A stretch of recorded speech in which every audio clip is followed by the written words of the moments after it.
संजू सैमसन या फिर ईशान किशन, वेस्टइंडीज के खिलाफ वनडे सीरीज से पहले यह सवाल सभी के मन में और हर कोई यह जानना चाहता है कि भाई दोनों में मौका किससे दिया जाए और क्यों दिया जाए।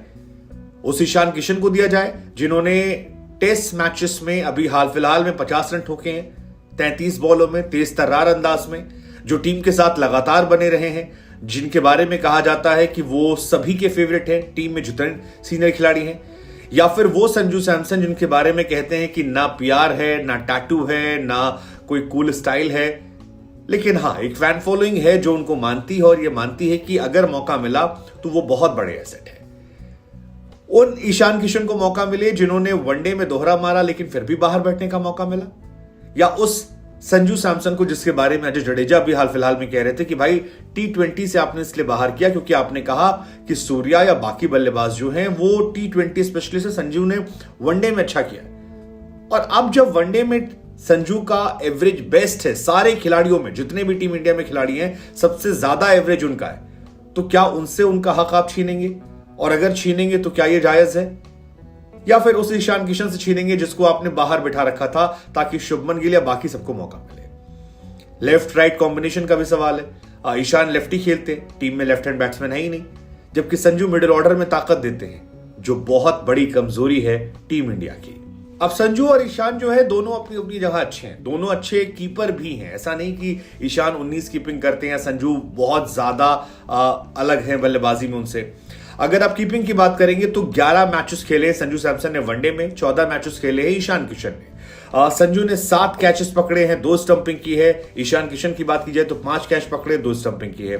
संजू ने T20 में 17 मैचेस खेले, ईशान ने 27 खेले हैं। संजू ने 9 कैच पकड़े हैं, 2 स्टंपिंग की है। ईशान ने 12 कैच पकड़े हैं 27 मैचेस में, 2 स्टंपिंग की है। आईपीएल की बात की जाए तो 152 मैचेस खेले हैं, संजू के पास एक्सपीरियंस कहीं ज्यादा है ईशान किशन से। और ईशान ने 91 मैचेस खेले, संजू ने उसमें 76 कैच 15 स्टंपिंग, तो ईशान की बात की जाए तो 42 कैच 5 स्टंपिंग की है।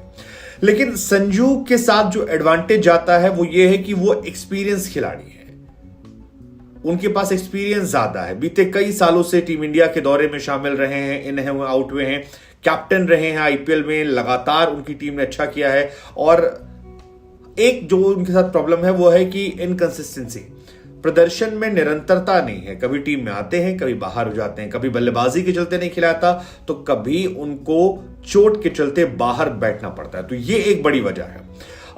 मेंटली वो काफी टफ है, ये माना जाता है उनके बारे में कि बहुत स्ट्रांग खिलाड़ी है मेंटली, और खराब अच्छी दोनों गेंदों पर बेहतरीन शॉट खेल लेते हैं। मिडिल ऑर्डर में मजबूत खिलाड़ी हैं, लोअर ऑर्डर में आकर इनिंग जिताने की क्षमता रखते हैं। और सबसे बड़ी बात जो उनके फेवर में आती है कि आपके पास ओपनिंग बैट्समैन बहुत सारे हैं, मतलब आपके पास शुरू के 3-4 बल्लेबाज बहुत सारे हैं, आपके पास लोअर ऑर्डर में बैट्समैन नहीं है। और उस जगह पर जब ऋषभ पंत नहीं है, उस जगह पर जब श्रेयस अय्यर नहीं है, उस जगह पर जब और कई खिलाड़ियों को लेकर सवाल खड़े हैं, केएल राहुल की गैर मौजूदगी है, तो वहां पर संजू सैमसन फिट बैठते हैं। और शायद यही वजह मानी जा रही है कि शायद सैमसन को शुरुआती मैचेस में प्रायोरिटी दी जाएगी और सैमसन खेलते नजर आएंगे।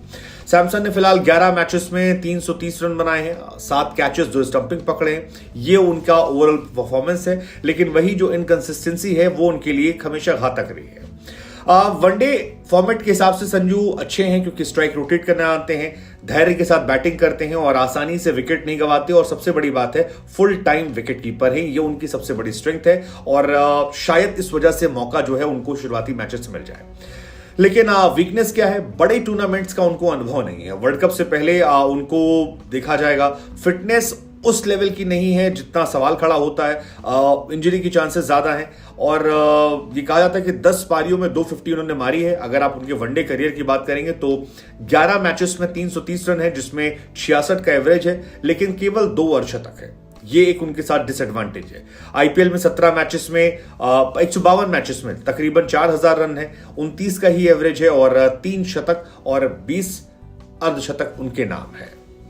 और जिन 17 T20 मैचेस में भी उन्हें मौका मिला टीम इंडिया के लिए, वहां भी उनका एवरेज जो है वो केवल 20 का 1 अर्धशतक है। तो 17 मैचेस में 20 मैचेस में 1 अर्धशतक, उधर 11 में केवल 2 अर्धशतक, तो ये थोड़ा सा उनके अगेंस्ट जाता है। लेकिन बड़ा नाम है, बहुत सारे सालों तक उन्होंने वेट किया है, और अब फाइनली जब अनफॉर्चुनेटली ऋषभ पंत नहीं है, केएल राहुल चोटिल है, श्रेयस अय्यर गायब है, तो डिजर्विंग कैंडिडेट सबसे ज्यादा वो है।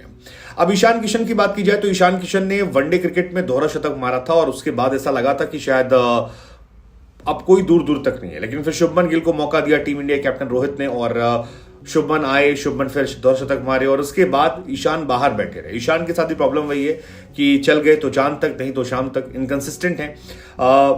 पिछले 10 पारियों में एक दोहरा शतक, 3 अर्धशतक निकले हैं, लेकिन 5 दफा 5 या उससे 20 या उससे कम स्कोर पर आउट हुए हैं। तो या तो बहुत लंबा खेलते हैं या जल्द छोटे छोटे स्कोर पर आउट आते हैं, और बड़े शॉट खेलने माहिर हैं, विकेट कीपर अच्छे हैं, दोस्ती यारी अच्छी है, कई सारे बड़े टूर्नामेंट में उनको जाने का अनुभव है। अब मुंबई इंडियंस से खेलते हैं तो रोहित शर्मा के साथ उनकी बॉन्डिंग जो है ज्यादा बेहतर है कंपैरिजन टू बाकी खिलाड़ी। लेफ्ट हैंड बैट्समैन है तो आपको एक एक्स्ट्रा ऑप्शन देते हैं जो आपके पास बाकी प्लेयर नहीं देते हैं। स्पिनर्स को खेलने में दिक्कत होती है, ऑफ साइड पर थोड़े शॉट से कमी है, जब गेंद रोटेट करती है वहां थोड़ी समस्या होती है। वनडे में 14 मैचेस में 510 रन, 42 का एवरेज है, 1 शतक, 2-3 अर्धशतक है। T20 में 25 का एवरेज है, आईपीएल में 29 का एवरेज है। तो इन दोनों में बहुत डिफरेंस जो है वो नजर। तो अगर आप संजू सैमसन को खिलाते हैं तो 5 नंबर पर बैटिंग करने का फायदा होगा, विकेट कीपिंग का फायदा होगा, बैटिंग में थोड़ी डेप्थ ज्यादा आ जाएगी। इंडियन बैटिंग लाइनअप में राइट हैंड बैट्समैन है, आपको मिडिल ऑर्डर में एक लेफ्ट हैंड बैट्समैन जरूरत है।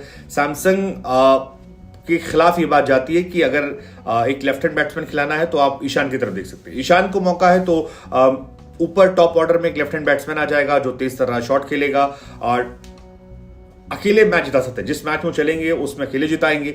बांग्लादेश के खिलाफ जैसे दोहरा शतक मारा था, कुछ पारियां वो एक्स्ट्रा ऑर्डिनरी खेलते हैं, तो ऐसे में रोहित उन पर भरोसा भी कर सकते हैं। हालांकि कहा जा रहा है कि अगर केएल राहुल लौट आए तो केएल राहुल की जगह पक्की है, इसलिए दोनों खिलाड़ियों को, चाहे वो ईशान हो संजू हो, दोनों को कम समय में अपने आप को साबित करना होगा ताकि केएल राहुल के आने के पहले उनका स्पॉट जो है वो पक्का हो जाए। और इन दोनों में से मुझे बड़ी खुशी होगी अगर संजू सैमसन अपने आप को प्रूव करे, क्योंकि काफी टाइम से वो वेट कर रहे थे, और लेट्स जस्ट होप कि उन्हें उनका ड्यू मिले। हालांकि ईशान किशन भी वेल डिजर्विंग कैंडिडेट हैं और मैं उनका भी बहुत बड़ा फैन हूं। जिस तरह से उन्होंने टेस्ट मैच में बल्लेबाजी की, ओवरऑल बल्लेबाजी की, कमाल की फॉर्म में, किसे मौका मिलता है देखने वाली बात होगी। लेकिन समय परिस्थिति देखकर लग रहा है शायद 5 नंबर को ध्यान में रखते हुए संजू सैमसन को मिडिल ऑर्डर में बल्लेबाजी करने का मौका मिलेगा। आप क्या सोचते हैं, किसे खेलना चाहिए, संजू सैमसन को या ईशान किशन को, और क्यों खेलना चाहिए, और जो नहीं खेल रहा वो क्यों ना खेले? क्योंकि दोनों ही कैंडिडेट जो है बहुत डिजर्विंग है और दोनों की जगह टीम इंडिया में बनती है। दोनों अपनी जगह को लेकर फिलहाल एक हेल्दी लड़ाई लड़ रहे हैं।